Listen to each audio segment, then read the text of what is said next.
Good evening, everybody. Welcome to Mission Night. So we've got three groups presenting multiple pictures from multiple mission trips, and we'll have a captivated audience this evening. So let's just stand and greet your neighbor right now. Come on, you can do it. Stand up. It's all good.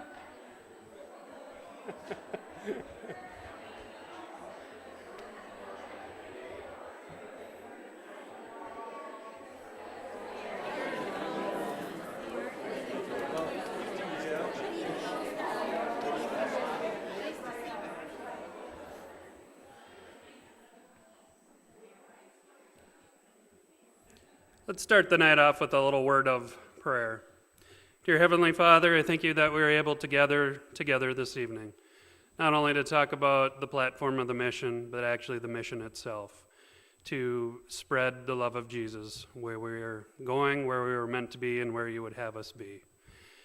We thank you for the many blessings and the many health opportunities that you've given us when we have reached out into these many places.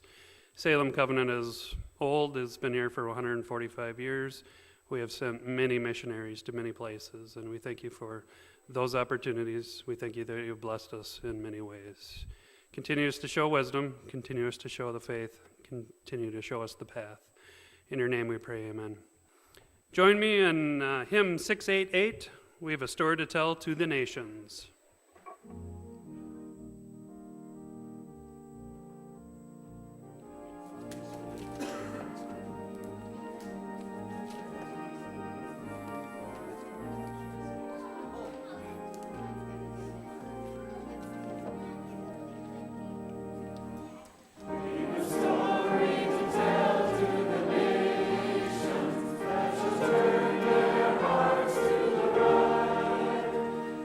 Story of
everybody take a seat.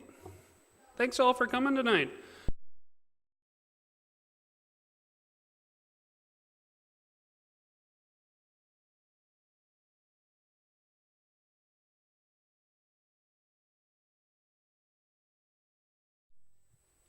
All right, we've had a lot of people asking on updates on the adoption, and so we just given this opportunity to update you on where our journey began and where we are now and what's ahead of us and what God is teaching us.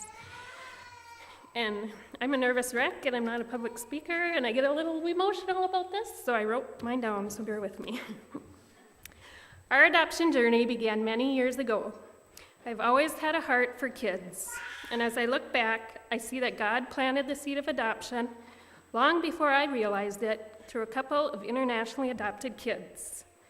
The first of which was a special little boy who my youth leaders brought back from Cambodia, and I had the privilege of doing daycare for him. So thank you, Brian and Linda. Fast forward several years later, married and with 3 kids of our own at the time, we started talking about adoption after watching a video at church about sponsoring children through World Vision. We could feel the Lord speaking to us about the great need of children around the world and His leading us to do something about it. We decided to sponsor a child at the time and began to pray about adoption if that was what God was leading us to do.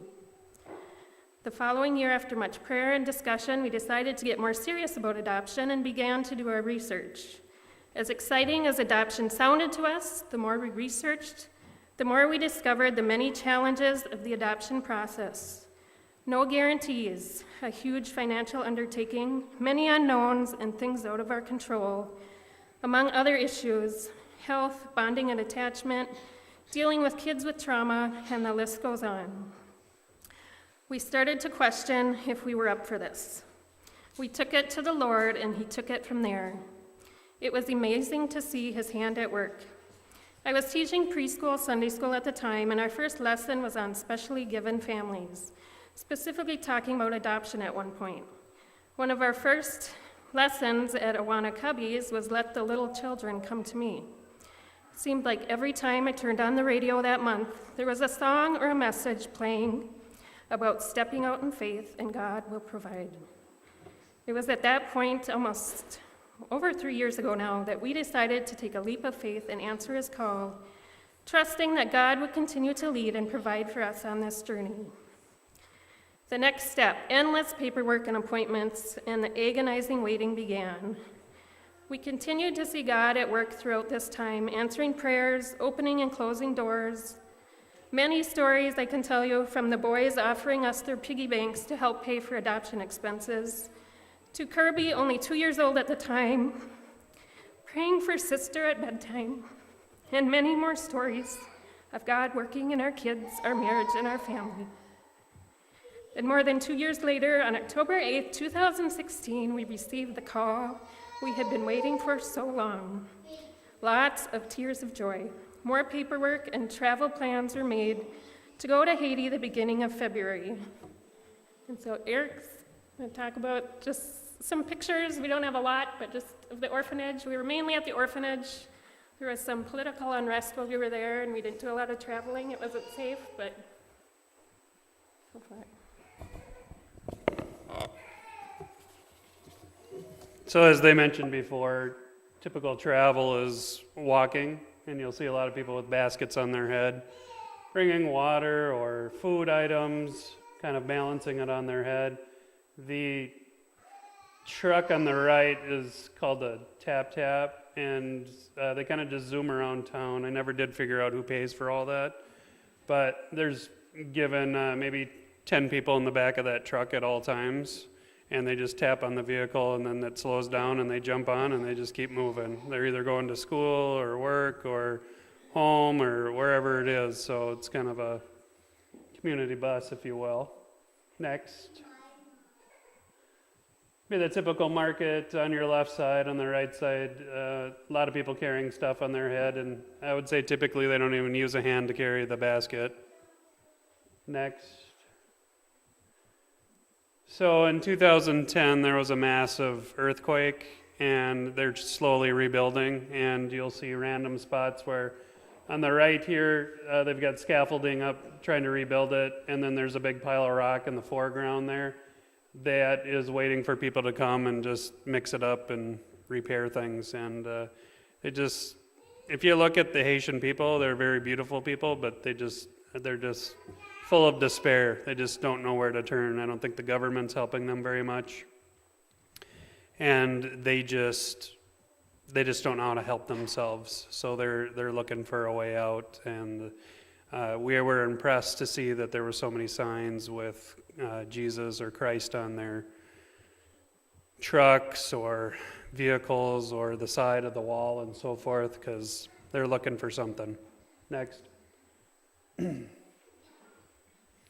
So if those that are familiar with Haiti, on the one side of the island is Haiti, on the other side of the mountain is the Dominican Republic. The Dominican Republic was founded by the Spanish, and the Haitian side was founded by the French. And so there's kind of a big barrier between the two, and they don't really let them cross over, and they're pretty tight with their garden barriers. So we were in Port-au-Prince, and that's kind of built into a mountainside there, and you see that a lot of places like to do the colorful painting on the outside of the houses, and then the mountainside's on your right side there. Next. So this is the orphanage where we stayed, and like Becky said, there was a lot of civil unrest. There was a changeover in presidency. So there was rioting in the streets. There was, I guess I didn't hear any deaths, but they had burned down a police station, flipped over some cars, and some other kind of rioting was going on. So that's the Bresma Orphanage, where we went and visited, and where our daughter is now. Next. This was the courtyard. It's not very big. It's maybe 20 by 30, and that's really the only place that they have to play. And we would get and kind of play with them every day. There's 73 kids there. When we were there, just 3 had come in new, and we didn't get to meet them, but the other 70 we got to meet, interact with, play with, etc. Next. Different view of the courtyard. Every house-like structure has a compound, so those are walls around there with a barbed wire on top, and then they have a gate that opens up or slides open or so forth, just to keep people out that shouldn't be there. Next. That would be the typical room that was the 3 and 4-year-old room, and cribs with bedding, no blankets, no pillows. Next. This was kind of the eating area, and they got served meals 3 times a day. The meal in the morning was just a broth. The meal at noon was beans and rice, and the meal at the evening time was broth with some sort of chicken or meat. So I wouldn't say they're malnourished, but they're probably undernourished. Next. That would be the view from the top of the Bresma Orphanage. Next. And they do all their laundry by hand, and that's the top floor. There was 4 floors, and they're still rebuilding it. There's rebar coming up from the bottom floor in case they want to build a 5th level, I guess it would be. You see the big black structure that's got corrugated ribs on it, that gets filled with water, and it's not the most hygienic water, and they wash in it, but there's a lot of bacteria in it and so forth, so it's easy to get sick there. Next. That would be our kids playing with the kids, and we would get there typically, 9 in the morning, and kind of stay till 2 in the afternoon and just play solid. These kids just craved attention. Next. More wrestling and playing. Next. More wrestling and playing. Anytime you sat down, you had about 10 parasites on your lap. And each one wanted one-on-one attention. Next. That was a courtyard, kind of in an upper area, and it was smaller yet. And there was gatherings there. Sometimes they had a little bit of a party, and we just played catch with the kids a lot there. Next. Craft time. We got to bond with many of the kids there. Next. We brought bracelets and other fun things for them to do every day. We were there for 2.5 weeks and we ran out of stuff to do with them because they kept taking and taking and taking. So a lot of them are appreciative of the stuff because they've just never had stuff that's theirs. Next. That's our daughter there. That's Valencia.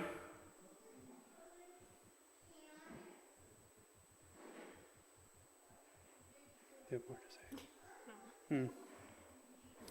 Valencia Noel, and she'll be 4 in the end of September. She probably stayed in Becky's lap for the first 3 days and just didn't move. And so the boys and I just played with all the rest of the kids. After the 4th day, she finally warmed up and was able to paint like you saw in that previous picture. She is bubbly when you get it out of her. She's kind of got that deep-throated laugh, and it's infectious. So when you meet her, you'll see it. She'll probably be very shy. Next. Loved the books. Books were number 1. Becky would get her to smile and giggle and get tickled, and she would laugh. And next. That's our family picture on the left. And every day we would try and find a new game or a new something that we could entertain everybody with. Next. So that's her. So we just wanted an opportunity to say thank you for all the prayers and support. This has been a long journey for us. We appreciate that you asking, anything and updates and so forth. This week we're supposed to hear that she's exiting IBSR. I don't want to say that too prematurely and kind of jinx it. And what that means for us, that's the first court system she's out of. And at that point in time, she should be home to us in about 8 months. Again, I don't want to jinx it because there's a lot more paperwork and a lot of obstacles and barriers to get through to even get home yet. But we're looking at 8 months if we get that paperwork this week, and we would be excited about that. We sure hope that she would be home by Christmas, but we're looking at February, March, April next year, and that's kind of sad because in the meantime, she doesn't understand what's going on. We've vacillated wanting to go there and visit her again, but she's 3.5. She doesn't speak our language. They don't have interpreters there. They speak Creole, which is kind of a peasant's form of French, and we pick up on it pretty well, but to have that deep understanding conversation, pretty tough for a 3-year-old to fathom what you're trying to say. So again, I thank you for your support, your prayers, anything you've done for us, because it's been a long, exhausting journey, and for those that have done the adoption, I applaud you all because it's tough. I mean, you're looking at the tallest mountain going, wow, how do I move that thing? So with Christ, it's been great. Thank you. And I just wanted to touch on some of the things God's been teaching us. And just to add to that too, the kids there, they have no school. A group of us parents are trying to work around and raise some finances to get them school. They pretty much play all day. They just have no structure. They're there for a minimum of 1.5 years, 2 years before they go to their adoptive homes, some a lot longer. So what's God teaching us? And I had to shorten this list too. I found a quote by David Platt that says, "We adopt not because we are rescuers. No, we adopt because we are the rescued." I am reminded that all our trials and struggles throughout this process do not even begin to compare to what Christ endured on the cross for a sinner such as I to adopt me as his child. Be open and willing. If you feel God leading you to go somewhere, do something for him, do it. He will provide. Don't let doubts, insecurities, comforts, distractions, the busyness of life stand in the way. He has so much more in store for us than we could ever imagine. It's easy to get overwhelmed by the problems in this world, and we tend to focus on the impossible task before us. God will take what we have, no matter what age, what profession, what talents we have to offer. We just need to lay before him all that we have, be willing, and see him work. An excerpt from a book, Hands and Feet by Audio Adrenaline, It says, rather than being blinded what we can't do, we need to awaken to all that we can do through him. It is not about what we bring, but to whom we have brought it. Our role is to bring what we can, undeterred by what appears impossible, because with Jesus, all the rules have changed. Just the importance of prayer, feeling your prayer, your encouragement, seeing God answer, not always the way we want, but we know that he has the plan, and he's got this in his control and his timing. Patience, I'm a pretty patient person, but not through this. I want our daughter home, and it's hard to be patient.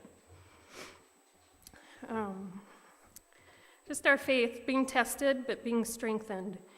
Reminding ourselves that even though we are very much out of control through this journey, God is in control, and he's got this. An adoptive parent from a Facebook group we are part of posted, "Don't worry. I know the winds are raging and the waves are high, but I am God over both. If I let them continue to swell, it's because I want you to see me walk on the water. In Christ, no matter the road, the storm, the story, we always know the outcome. Our Savior surrounds, our future secure, our joy is certain. We serve a big God. He is bigger than our doubts, our insecurities, our questions, our struggles. I think of how out of the hundreds of thousands of orphans in Haiti, and out of all the families waiting to adopt from there, he chose this little girl to bring into our lives, and we are eternally grateful. And we can't wait to see what his plan continues to unfold in our lives. So thank you again.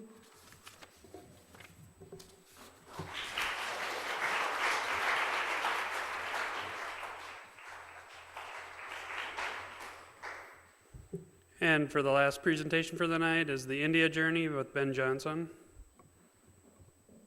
I'll let him tell you all about it. And again, after he's done here, fellowship downstairs, some snacks and treats.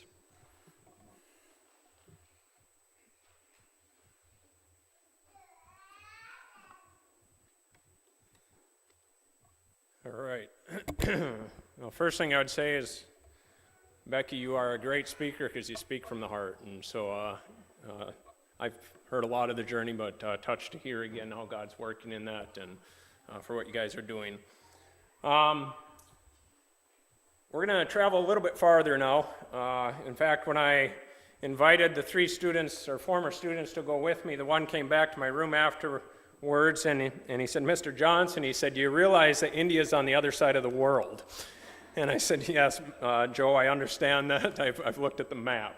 And it was a long journey, but very blessed by it. So we went to IFCM, or India for Christ Ministries, and probably all of you, or almost all of you, are familiar with it because of Dr. Paul Devakmore, who will be here in end of September, beginning of October, with us again. And so I want to share a little bit of the things that we saw, and more so than what we learned from it. So if we want to just start out, just wanted to show you the 3 guys. They were not able to be here tonight, but I wanted to show you. If we start on this side here, we got Connor Hagemeyer, Dalton Ryder, and Joe Berner were the 3 young men that came with me. It was great to be able to take and do ministry with former students. And of course, they came along also because, not just because of their faith and loving God, but because of their knowledge in agriculture, because that was a big part of what we were doing. So if we want to go to the next one here. Where we were, Bangalore is way in the southern tip of India, and we were there at the beginning of June, which is kind of their fall season, and I'm very thankful that we were there in the fall and not the summer, because they said in May it was 120 degrees during the daytime, and 100 was plenty hot enough. It was definitely wore us out. So, but Bangalore is one of the most flown into cities in India. It's not one of the largest. That being said, it is still 8 to 9 million people in that city. So about double the population of Minnesota almost in the one city. All right, next. All right, so the first thing I'm going to do is I'm going to show you a few of the sights of India. I put a diverse land and people. I want to show you a little bit of what we saw, and the first pictures are kind of what you expect to see in India. I think many people think of it as a poor country and a country of a lot of rubbish, and this was just down from where we stayed So you can see the garbage just thrown on the side of the road and burning because they really have no place to put it because of the population there. If we continue on here, many people, and a lot of them, just like in Haiti, a lot of the people are making their money on the roadside selling different products. I was amazed at how many fresh fruits and vegetables you would see, and I asked Dr. Paul, I said, what do they do with all the extras? Because they would have carts just heaping full of food, and he said, you got to understand, there are so many people here, there won't be any left. So they did not have any extra, even though it seemed like they had so much. If you can see up in the right corner, go back once, in the right corner up there, and we'll see another one of those, you would see the Hindu temples all over the place. Hinduism is a religion that worships many gods. I was told that in Hinduism right now there's about 330 million gods. So I don't know how in the world they keep track of them. I think they kind of just pick and choose of which ones they want to form their religion. Okay, next. Traffic, much like Haiti. No rules. Trucks, the higher you can stack it, the better. I don't know how they tied things down. They did a little bit better in Haiti. They had lines on the road. I don't know why they put them on the road, but they did have lines and they had stop signs. I don't know why they did that either, because they just flew through them.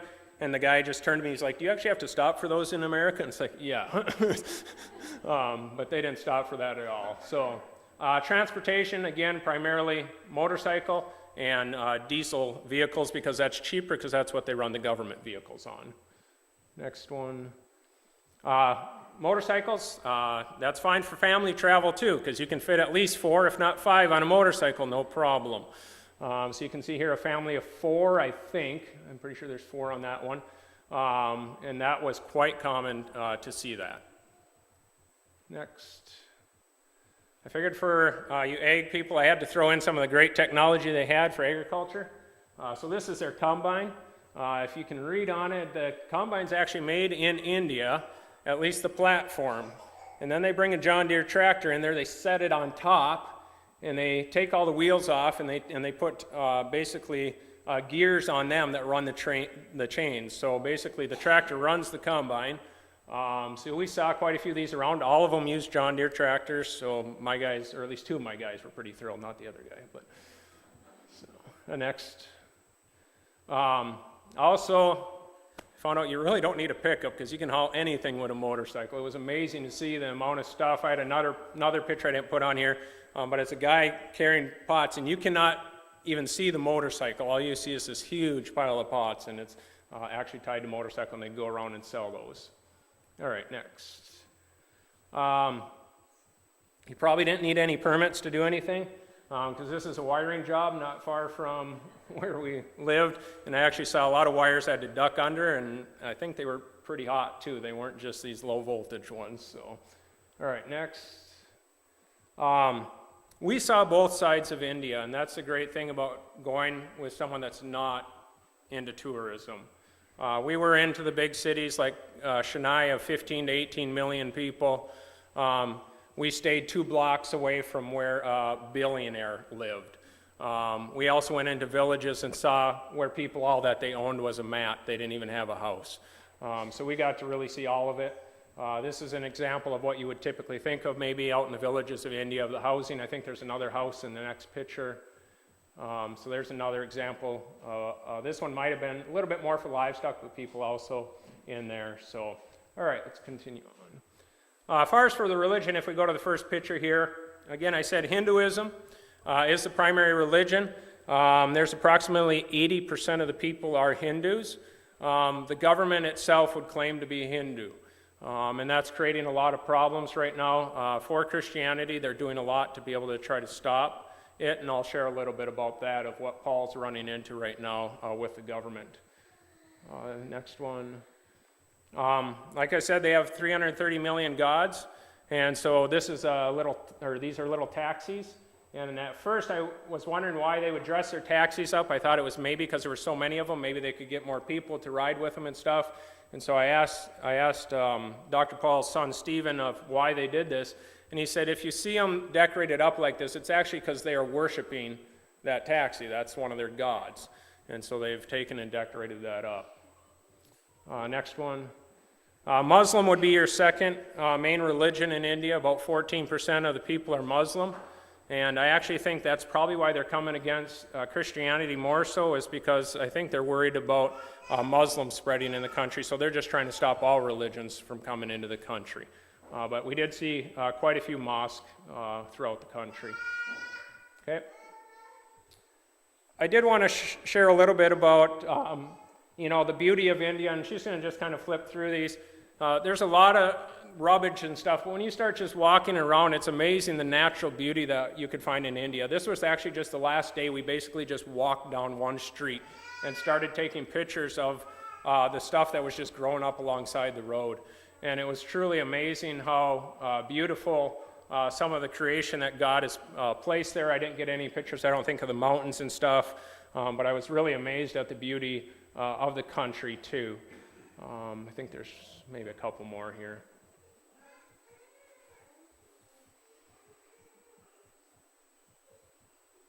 This one, we'll stop here quickly.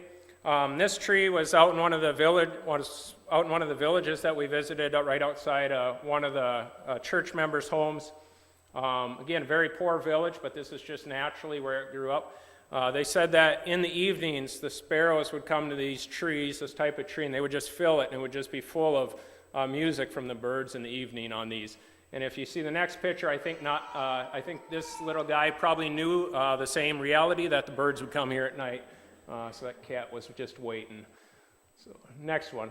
I knew there would be some kids here, so kids, look, this is the time to watch. I decided to put a little bit of the wildlife or some of the animals. When you think of India, the elephant is kind of one of their main, and that and the Bengal tiger are kind of what represent India. You would see carvings of stuff of elephants all over the place, and so this is near the Mysore Palace that we got to tour. I think there's a camel in the next one. We can just flip through to the next.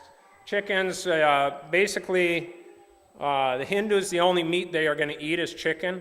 They'll probably eat chicken once a week, otherwise it's vegetarian the whole time. It's just too expensive to eat meat.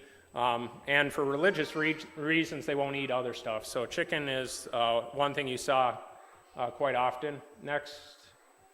There were monkeys, certain places. Next. This is a garden lizard. We saw a few of those around. More common, we saw the chameleons. Quite often in the morning, you'd go into the shower and there'd be a few chameleons in there, but they'd run away pretty quick. So. Next. Goats, and I think the next one is sheep. Goats and sheep really are, again, something that they'll eat. It's much more valuable than the chicken. But we saw a lot of shepherds just taking and grazing the goats and sheep on the ditches and wherever they could get grass. So this is a shepherd here. That is a baby water buffalo. So they use the water buffalo for some of their field work. I think the next is also, these cattle are used for field work also, for plowing and stuff.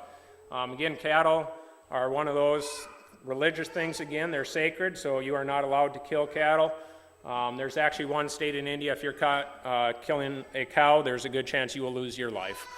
That's how sacred they see these things. I think the next one is, had to throw in, I was surprised that you would see cows just wandering around the streets, and I saw primarily Jersey and Holstein were the two main breeds that I saw, and very good-looking animals, actually. I was surprised how well taken care of they were. Okay. All right, so the ministry that we were involved with while we were there, we had many opportunities. This first picture here is actually we got to be involved in an engagement party. An engagement there is a much bigger thing than it is here. It was almost like a wedding ceremony. Pretty much 100% of the marriages are arranged. The children have the opportunity to say no if they want to, but they're all arranged marriages. And so we were asked to be a part of this one, and actually I was asked during the ceremony to give a prayer blessing over this couple. So next. This is one of the churches. You can see how many people are pouring out of that little church. I was amazed at, we would just show up on a random day, random time, and people would find out we were there and they would just pack the church immediately.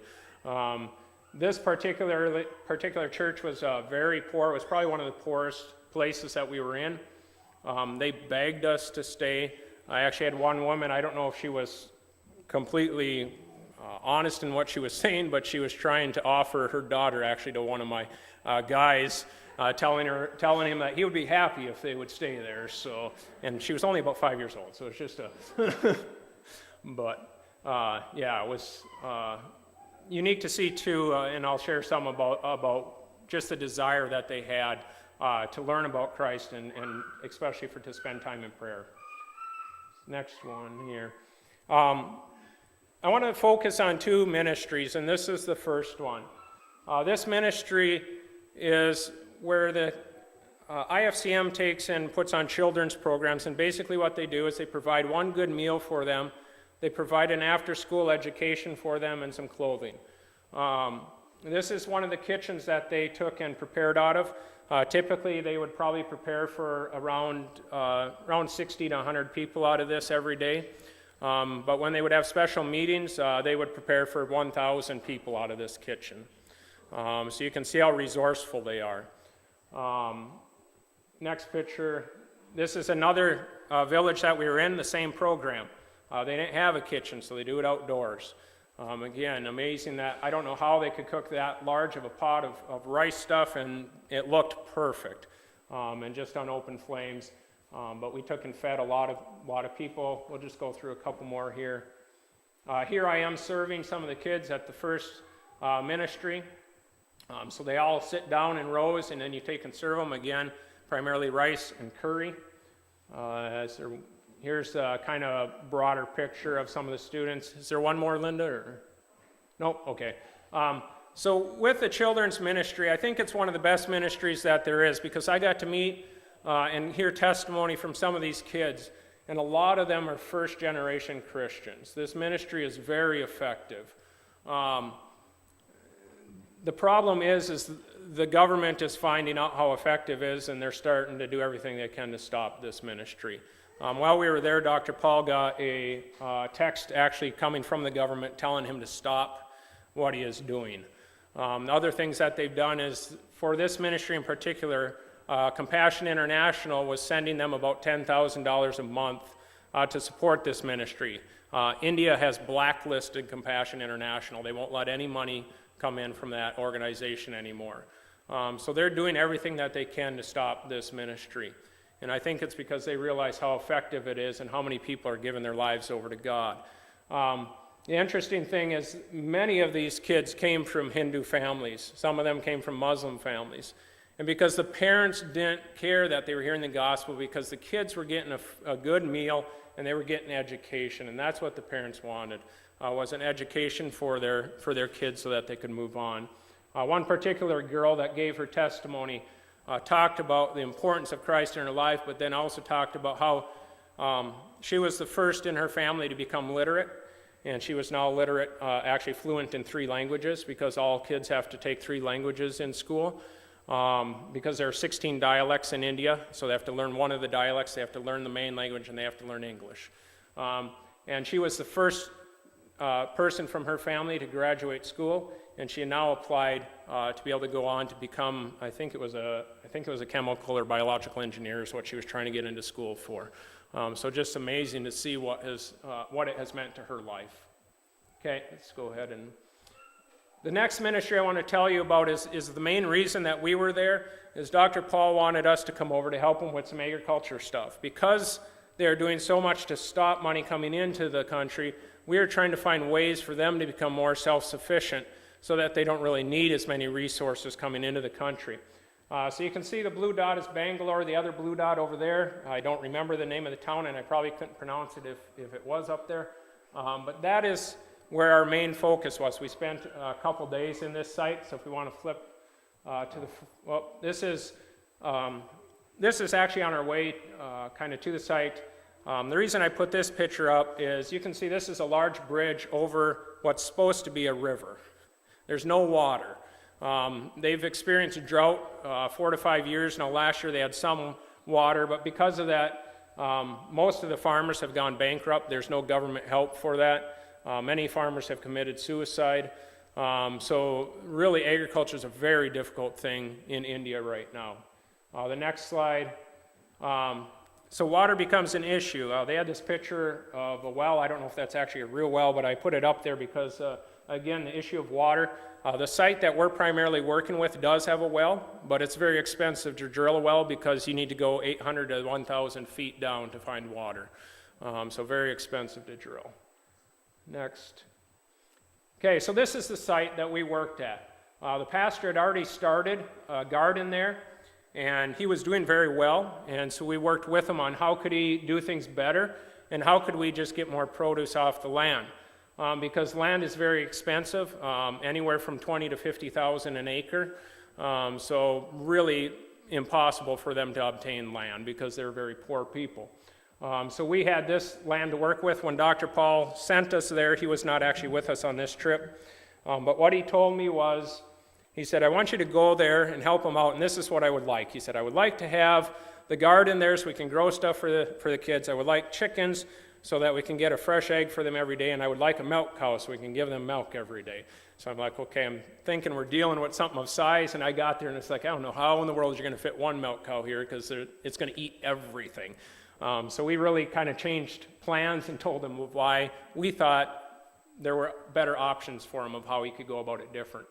One unique thing I'd point out here, if you see the fence post, okay, wood's very expensive, so all the fence posts are granite, because granite's cheap, so kind of opposite of here. Next picture. So from this view, as soon as we came on, we saw that there was a pretty decent chunk of land that was not being utilized. The reason it was not being utilized is the next picture of the walkway or not? Yeah, go to the, nope, just go back one. We'll get to it, but the reason this is not being utilized is the church entrance comes into this land, and then you have to walk to the side to get into the church. And so we were talking about to them, if we just move the entrance of the church over 20 feet, we can gain all this land. And so that's one of the first things that we talked about with them. Basically, we'd be able to expand the garden by a third here. All right, next picture. This is the back side of the property. The land not near as good on this side. So we talked to them about maybe planting some more fruit trees here, but also livestock. The livestock that we thought would be best for them was either sheep or goats. The reason being was they could sell these for pretty good money. You could graze them on the ditches, so you didn't need all of your own land to support them. And the pastor here had experience with them, and so he knew how to raise them. That was our other concern, is when he was talking about having things like milk cows and stuff, is I told Dr. Paul, I said, that's a great idea. I said, but I don't want to turn your pastor into a farmer. His full-time job is to be a pastor, and then, we need to find ways to find resources to do these other things. Okay, next. This is the pastor here, and I cannot pronounce either his or his wife's name. The little boy is Israel. Two of my guys fell in love with little Israel. It was very hard for them to leave. Israel there's not many kids in that village, so he doesn't have anyone to play with. So he was all over our guys. They were playing a lot. And then the lady is just one of our members at the church there.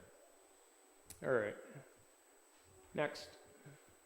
Here's your walkway, and so this is what we're suggesting, that they basically just move over. It wasn't that difficult of a project, really. They had to take down part of a wall and move that over, so that would give us a lot more room. All right, next. I'm going to go through and just show you some of the crops.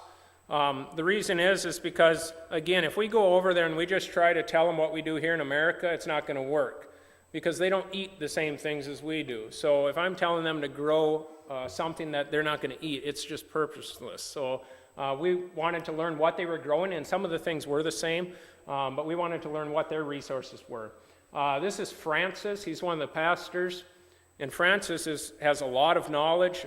His schooling is in psychology. He actually did a lot of his work through the University of Minnesota, I think, a lot of his schooling, but he knew everything about the plants, and so he helped us out a lot. So we'll go through a few of the crops here quickly. This is papaya. They can grow a lot of fresh fruit, and so we really encourage them to plant that on the outer edges. We'll go through a few more fruit trees here, I think. This is actually a nut tree. This is an almond tree. Next. This is sugar cane. They would use the sugar cane for sweetening things, of course. Next. This was something like jam or something like that. I don't know what they called it. But Francis grabbed this and he was explaining how valuable this is and how great this was, and he started just popping them in his mouth, and so he handed one to me. And so I figured, well, if he's eating it must be good. So I threw it in my mouth, and as soon as I bit down, all the muscles in my mouth just like cringed together. The taste wasn't too bad, but there was something in it that just squeezed all your muscles completely tight. But it is a very valuable crop, and so it is something that we were looking at for them to grow. Next. These are mangoes. Next. Coconuts, another great option. Next one. I don't remember the name of this one, but this was also off of a tree. And this was used in making their curries. They pretty much had curry all the time. If any of you have eaten India food here, their curry in India is a whole lot spicier than what they sell here as Indian food. It's definitely something we had to try to get used to. Not all. I probably did the best. Some of the other guys struggled a little more. But next one. Of course, chili peppers or hot peppers. Next. This was also a plant that they used in the curries. It grew very well, but they would use the leaves and make curry out of it. Next. This one was used as like a salad green, because if you were to try to grow lettuce or spinach or stuff like that, it wouldn't work. It's just way too hot of a climate. It's not going to work there. And so they had their special greens that they would grow. All right, next. A lot of beans or pulses, legumes, whatever you want to call them. The reason that these are so important, and actually I was surprised in the cities I had taught a class and I asked why you would put beans in with rice, and one kid got it right away.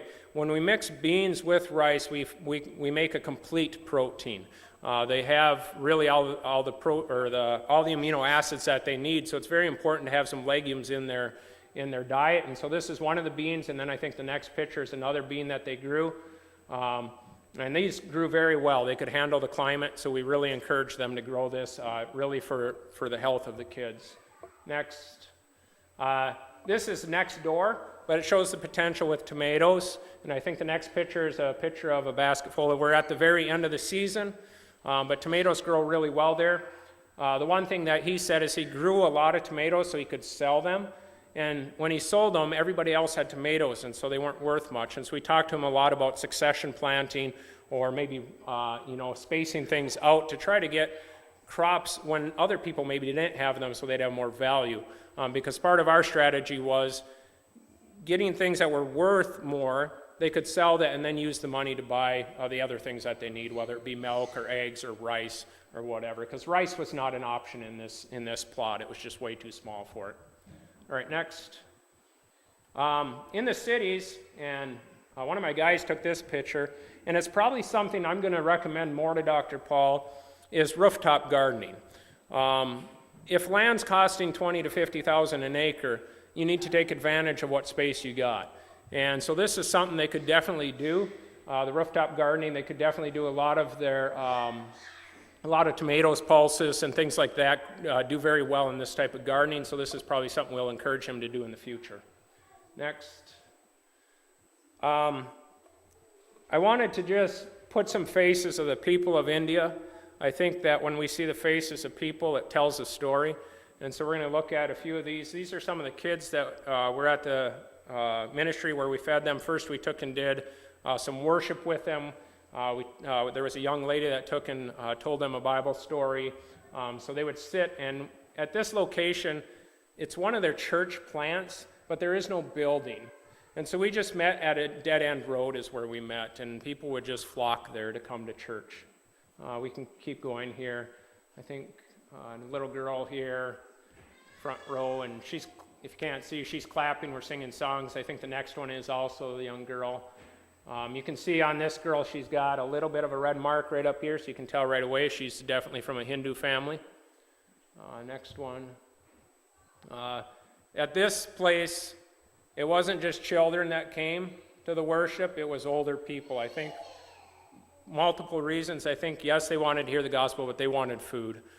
So this is one of the gentlemen that came. I think the next one is of an older lady. You can see she's grasping onto her Bible. I was surprised how many people did have access to Bibles. That was really neat to see. But this is next one.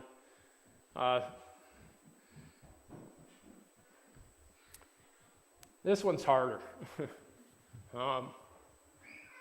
There was a lot of begging in India. You saw a lot of this.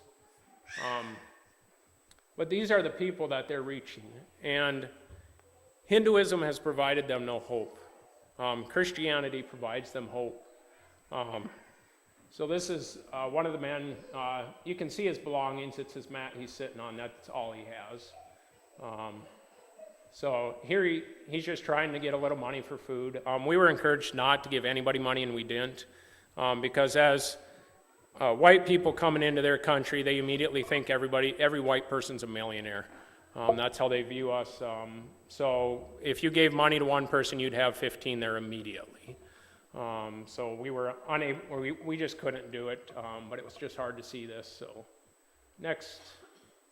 So this is the last night, well, one of the last nights at IAFCM.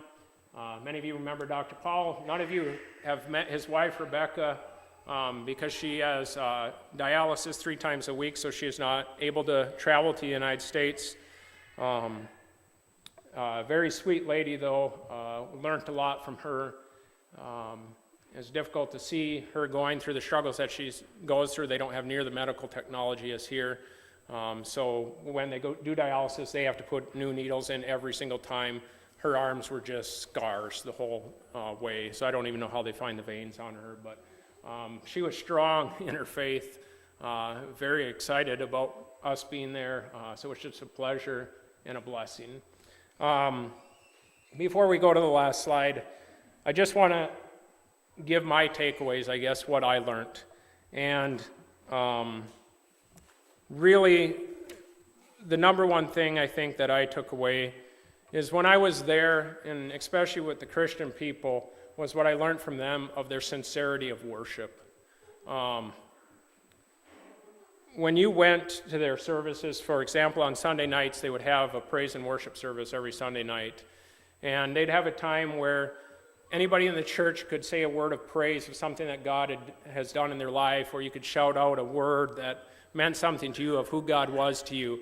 And almost every single person said it, and it wasn't like it was just routine. It was they wanted to share about what God was doing in their lives. Whether it be an 8-year-old or a 90-year-old person, they were all sharing about the goodness of God. And so that was really neat to see. They also loved to sing. The Indian people love music. I would say this, they are probably some of the worst singers I've ever heard in my life. Most of them, there were a few talented ones, so I fit right in with them. It was great. But as I listened to that, like there was definitely very little talent, but it was one of the most beautiful things I've ever heard, because everything was coming from the heart. They weren't worried about just being perfect in their singing. They weren't worried about what other people around them thought. They were just completely focused upon worshiping God. And so to me, it was really a beautiful thing, and I think that's how God sees it, because he looks at their heart and not so much their voice. And I'm not saying that we shouldn't try our best. We should. But the focus has got to be upon God. And so it was really neat to see that. Prayer was amazing. Something that I've longed to see in the U.S. Too often I feel that when we go to prayer, it's almost like we're just talking to somebody else. Or sometimes when you go to a church service, it's almost like the second opportunity for the pastor to give another message. Here, when people prayed, it was so real. Almost everybody would get down on their knees and bow down before God. And maybe part of that's a little bit cultural because of the Hinduism thing, but I think it was an honest, sincere, humbling themselves before God. And so it was really neat to see people bowing before God in genuine prayer. And just the respect and the fear they had for God of when you entered the church place, you would remove your shoes. And again, that tradition of doing that in their household. But they even talked about it, how when we come into the sanctuary of God, we are entering onto holy ground. And they saw it as that place, as that they were coming into holy ground and to worship together. And so that really spoke to me a lot. And then the last thing that I really saw with the prayer thing was everywhere we went, people wanted to be prayed for. Sometimes I feel that we have too much fear to go and ask others for prayer. Every village I went into, I prayed for people. I have no idea how many people we prayed for over the time we were there. And so just to see that, and whether it be, I was asked to pray for issues of bondage and of sickness, just prayers of blessing upon people, prayers of wanting to spread God's word. And so the people truly, genuinely took faith so serious, and it was a real blessing to us. And actually, the student that I bunked with is a young man from a Catholic church in Clear City, and after a couple of the services, he said to me, he said, Mr. Johnson, he said, I think these people might have it right. He said, I think maybe this is how it's supposed to be. So you could see how it touched his life, and that's, I guess, my biggest hope. That'd be Joe on the far side. So it was really neat to see that. While I was there, I was very busy too. Dr. Paul had me preach 4 times, I think, share my testimony once. So it was a very busy time, but very, very refreshing and rewarding at the same time. And, these people, they might seem very different than us, but you get to know them and it's all the same. They have the same need, and that is Christ. And so I'm just going to have Linda leave the last picture up, and because really this is the answer. So I'll just leave you with that.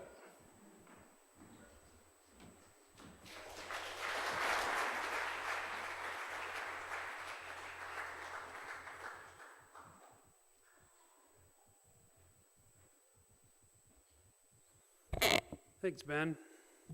Well, before you excuse yourself downstairs, I'm told there's 2 lines for eating. First things first. So thank you for everybody sharing. Thank you for everybody participating in prayer and financial support and just support in general. Let's just bow our heads before we leave tonight and enjoy some fellowship downstairs. Dear Heavenly Father, thank you for this evening, not just to be here in fellowship and in name only, but I think of all these people that we have visited. So much despair, so much famine, so much drought. Sometimes in central and rural Minnesota, we don't understand the magnification or fathom what that means. And these people have so little, yet they're all in. They love you no matter what. And sometimes we in America have some luxuries, and we have conveniences, and we are not all in. And so I pray tonight especially to convict us that we are all in, and we are here for you. We are here for your way. We are here for your will. So encourage us, lift us up as we leave tonight, that we can bring your mission to whoever is out there. Open our ears, open our hearts, open our radar, so that we know and we can find those who are in need of you. So I pray bless us tonight, and we just pray for the food and the fellowship, and just pray for these people. In your name we pray, amen. Thank you for coming tonight.